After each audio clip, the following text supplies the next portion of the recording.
Amados hermanos, hemos leído la carta completa. Leer la carta completa tiene su propósito. El propósito al leer la carta completa es tener el contexto general de cada versículo, de cada expresión. Ahora pudiésemos nosotros contemplar en lo general la carta, disfrutar la carta, saber la intención con que Pablo la escribe, pero entonces en lo general hemos disfrutado de esta lectura. Un teólogo muy importante decía, si un predicador se parara y solamente leyera un libro completo de la Biblia cada domingo, sería una predicación completa. Quizá no habría que añadir prácticamente nada, pero no es el caso. Yo no solamente leeré la carta. Vamos a ir analizando a lo largo de este tiempo, el tiempo que nos dure, versículo por versículo, el conocimiento que necesitamos tener del apóstol Pablo a los filipenses. Esta serie de sermones van a iniciar hoy con esta lectura general, con una introducción. La semana que entra vamos a tener el contexto geográfico histórico de la carta y hasta el tercer domingo empezaremos con el versículo 1, capítulo 1, versículo 1. Así que vamos a tener paciencia. Quiero invitarles y exhortarles para que domingo a domingo vengan a escuchar este mensaje, que estudien en casa este mensaje y que seamos capaces de discernir lo que el Señor tiene para cada uno de nosotros. Exhorto también para que tengan un cuaderno, una hoja, una pluma y vayan tomando notas del sermón. Este es un ejercicio que queremos empezar este año también, que sea de beneficio para todos, tomar notas del sermón. Esto hace que la iglesia esté aprendiendo la palabra del Señor. Dicho lo cual, vamos a tener una pequeña introducción de esta maravillosa carta. Antes de ser contextual, un poco las razones por las que esta carta fue escrita. Déjeme establecer solamente un contexto necesario para hablar de esta introducción. Algo que es muy interesante y muy importante conocer en este sentido de esta carta es saber que quien la escribe es el apóstol Pablo. También tenemos que saber, y aunque la próxima semana ahondaré más en esto, el apóstol Pablo escribe esta carta no durante su tiempo de un viaje misionero, sino posterior a sus viajes misioneros. No es una carta que él fue escribiendo en el camino, en el proceso de sus viajes, sino que fue escrita una vez que él culminó sus viajes. De hecho, tenemos que decir que esta carta, junto con Colosenses, Filemón y Efesios, son cartas que fueron escritas estando el apóstol Pablo prisionero en Roma. De tal manera que estas cartas, generales junto con la pastoral de Filemón, son llamadas cartas carcelarias, son cartas que el apóstol escribió desde la cárcel. El apóstol Pablo, estando en la cárcel, posterior pues haber visitado esta ciudad de Filipos y haber fundado esta iglesia, él está ahí preso y ha mandado cartas a estas iglesias, y lo que es notorio en esta carta que escribió a los filipenses es la actitud con la que el apóstol escribe a estos que habían estado, cuando estaba en Tesalónica, mandando ofrendas constantes, dádivas, para que él pudiese seguir en su ministerio, no solamente en Filipos, pero en todo Macedonia, que finalmente es donde termina su segundo viaje misionero. El apóstol Pablo entonces está preso. El apóstol está en la espera de una sentencia de muerte. Él en realidad no sabe qué va a pasar, aun cuando está explícito en la carta que el apóstol está como confiado en que va a salir, porque dice que va a salir pronto y va a ir con ellos a saludarles. Él está recibiendo información de Filipos por Epafrodito y ha prometido que va a mandar a Timoteo para que Timoteo también esté ministrando en esta iglesia. Parece ser que el apóstol está anhelando salir, pero lo cierto es que él está esperando una sentencia de muerte. Ha sido apresado, ha sido llevado encadenado, ha estado en Roma. Tenemos que también entender que sus prisiones en Roma no fueron unas prisiones necesariamente como las que conocemos hoy o las que nos imagináramos hoy, con quizá unas cadenas en los pies y en las manos en un pozo o en una cárcel.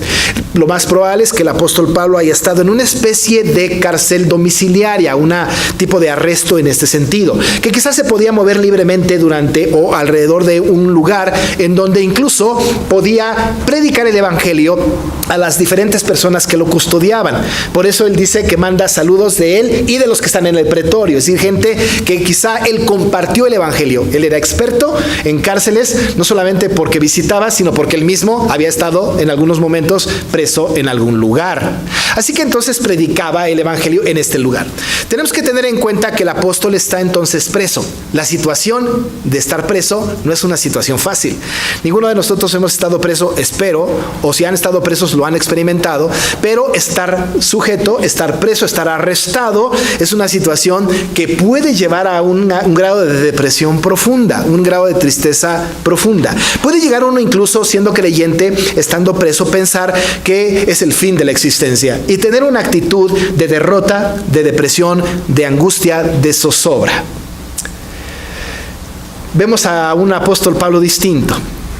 Y cuando pensaba yo en la predicación de este año, en el libro de Filipenses, pensé puntualmente, nosotros vivimos en una situación en el mundo, en nuestro país, en nuestra realidad, que no es necesariamente la mejor época de nuestras vidas. No es verdad, no estamos nosotros presos de ninguna manera, pero vivimos en circunstancias un poco complicadas, un poco difíciles. Algunos de nosotros, aun y cuando tenemos la libertad que el país nos ofrece, aun y cuando quizá no tuviéramos necesidades económicas o de esta naturaleza, sí tenemos alguna situación que está enconándonos a una situación en donde hay tristeza, depresión o angustia. Hay situaciones con los hijos quizá, o quizá también hay situaciones en el trabajo, o posiblemente situaciones en la iglesia o en la escuela o alrededor de nosotros que nos están generando una cierta angustia, cierto anhelo de tranquilizante, cierto anhelo de paz en el corazón. Y cuando pienso en estas cosas y pienso en la carta del apóstol Pablo a los Filipenses, atinadamente el apóstol, por inspiración del Espíritu Santo y nosotros siendo lectores pasivos o más bien activos, implícitos de la carta, nos viene bien poder estudiar esta carta para que pudiésemos encontrar en ella la respuesta a la búsqueda incansable de la humanidad de la felicidad. Si nosotros quisiéramos buscar dónde encontramos la verdadera felicidad en cualquier circunstancia en la que estemos, esto es estudiando el libro de Filipenses. No solamente porque el apóstol escribe en una situación adversa, sino porque la inspiración del Espíritu Santo, en línea por línea, en el idioma original y en el español, nos llevan de la mano para que nosotros, terminando este estudio, no seamos creyentes quejosos, sino que seamos creyentes confiados en que el Señor hace su obra para con nosotros. Si buscáramos un versículo central de este libro, un versículo clave de este libro, quizá tuviésemos que encontrar en el capítulo 4 y hablar acerca justamente de esto que el apóstol Pablo quiere dejar claro a los filipenses. Lo que el apóstol Pablo quiere no solamente es que nosotros disfrutemos de un gozo y una paz efímera, sino que él va a tratar en la carta es que nosotros vayamos más allá de una paz efímera, una paz que esté por encima, una paz que solamente nos quite un conflicto del momento en el que lo estamos viviendo.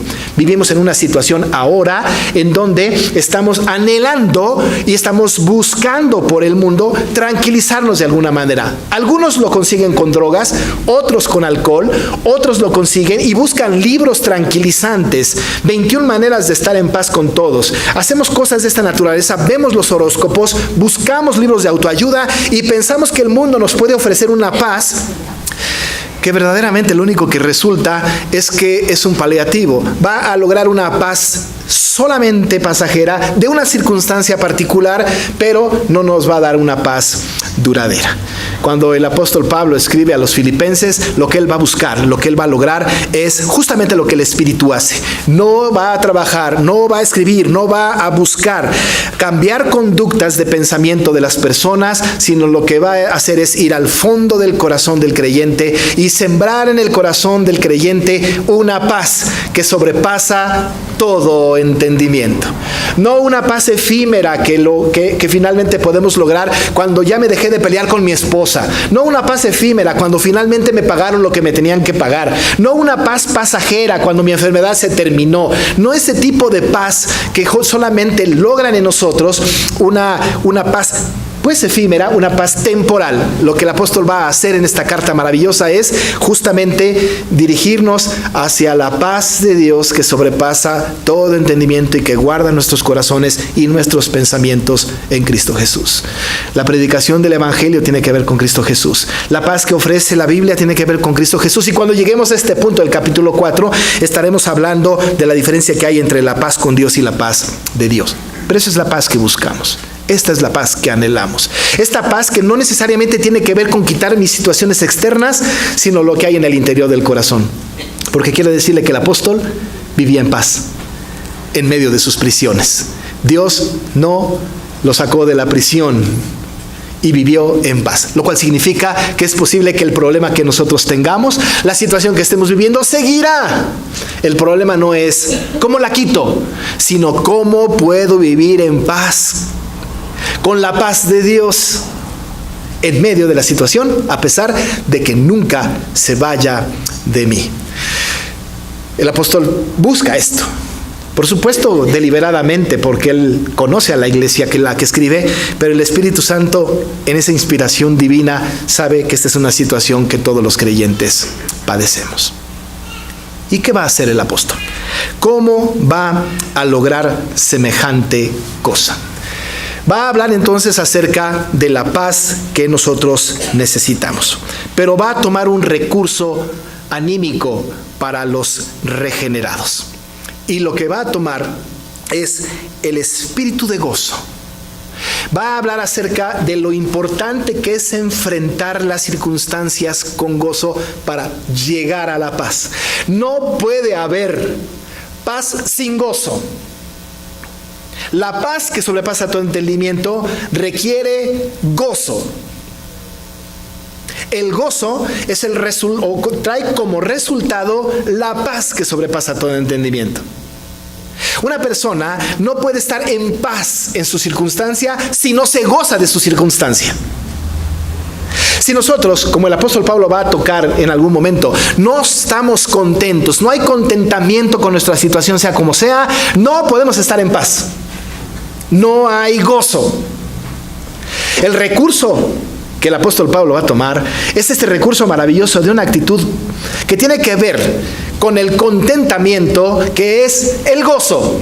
Imagínese usted nada más a un individuo que está preso y que le está diciendo a los filipenses que no están presos y que seguramente Epafrodito le está diciendo: oye Pablo, por ahí Evodia y Síntique se están peleando. Hay una guerra dentro de la iglesia.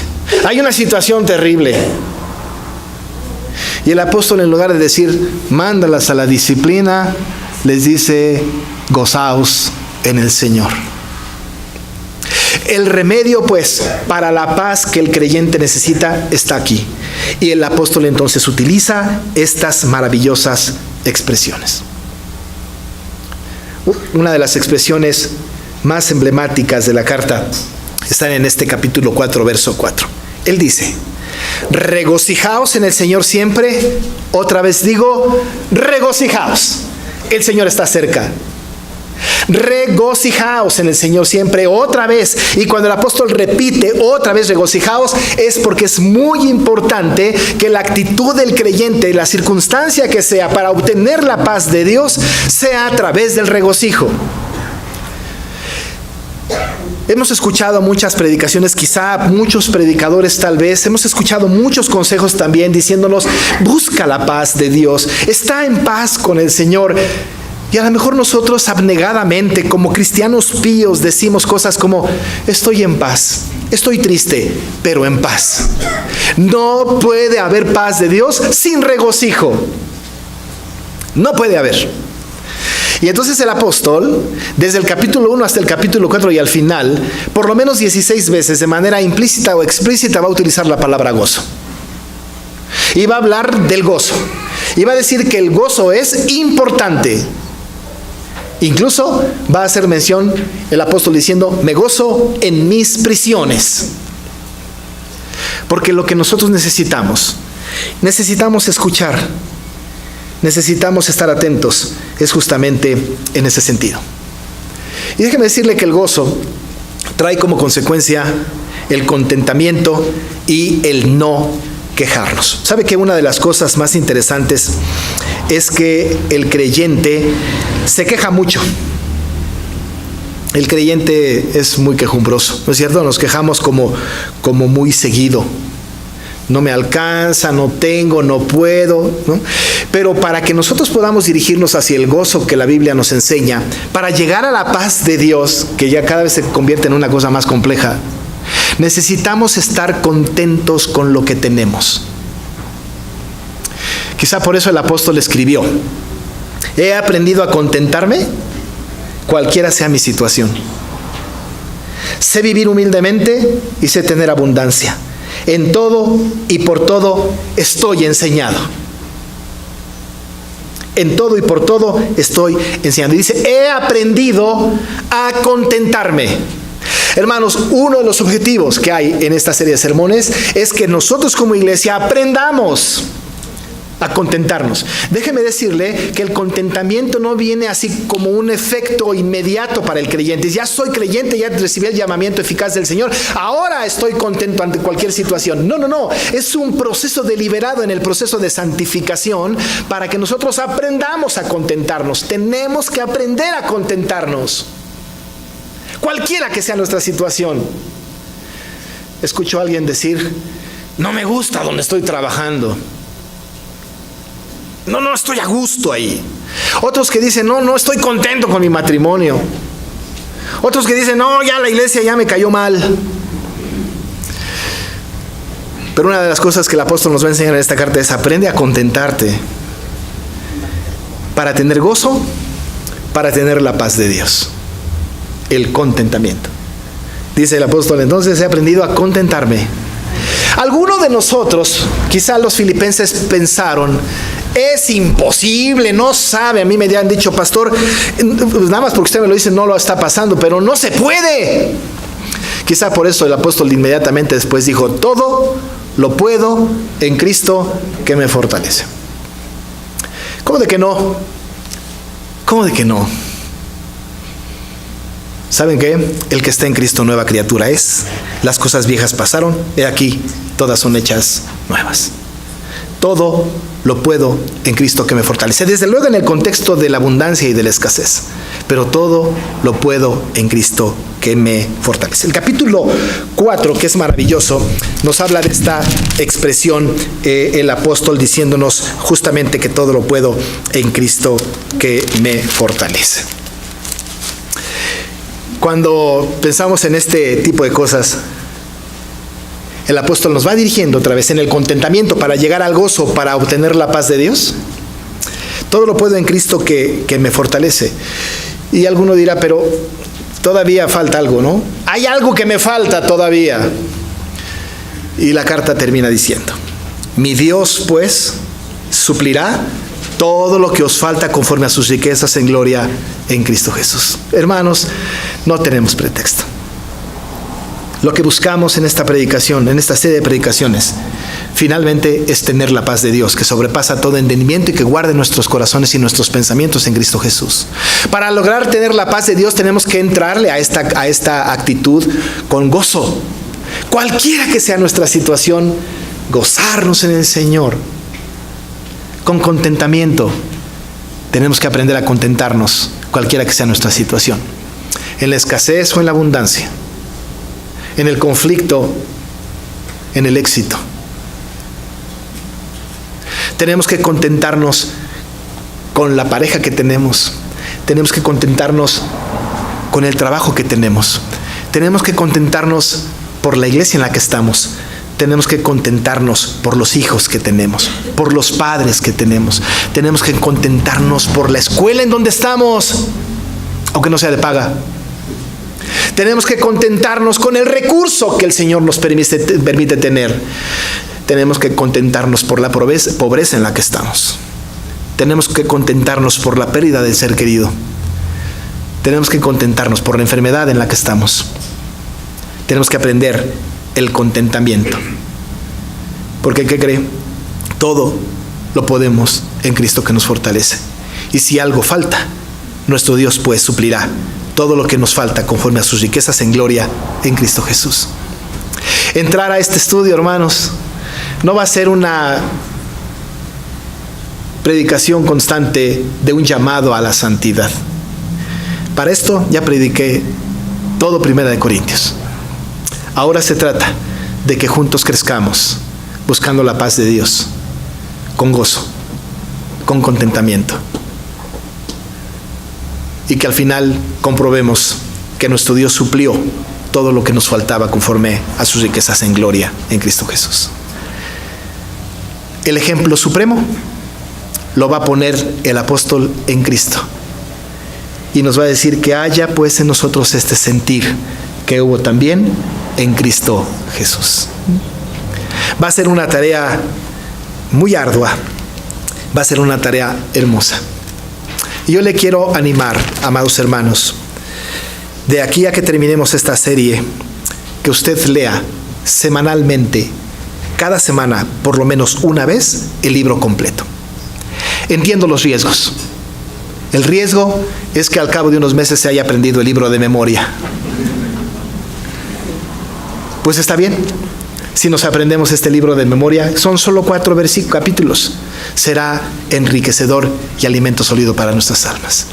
Amados hermanos, juntos vamos a buscar la paz de Dios, que sobrepasa todo entendimiento y que guarde nuestros corazones y nuestros pensamientos en Cristo Jesús. Oramos. Señor, hay un tesoro maravilloso en tu palabra. Podemos abrevar de ella siempre, y siempre nos habla, Señor, de manera distinta. Aun y cuando tu palabra tiene el atributo de la simplicidad, de la singularidad, de la perspicuidad, siempre hay una enseñanza nueva en la aplicación a nuestras vidas. Te rogamos para que tú, Señor, permitas que juntos podamos descubrir, experimentar tu paz que sobrepasa todo entendimiento. Te pedimos que esa paz guarde nuestros corazones y nuestros pensamientos. No queremos una paz efímera que el mundo otorga. El Señor Jesús dijo que su paz nos dejaba, no como el mundo la daba. Y te rogamos que podamos experimentar eso con gozo, regocijándonos en el Señor siempre, en contentamiento, sea lo que sea. Estemos en la circunstancia que estemos contentos, gozosos, porque todo lo podemos en Cristo que nos fortalece. Y tú maravillosamente suplirás todo lo que nos haga falta. Te damos gracias y te pedimos dirección para esta serie de reflexiones en el nombre de Jesús. Amén.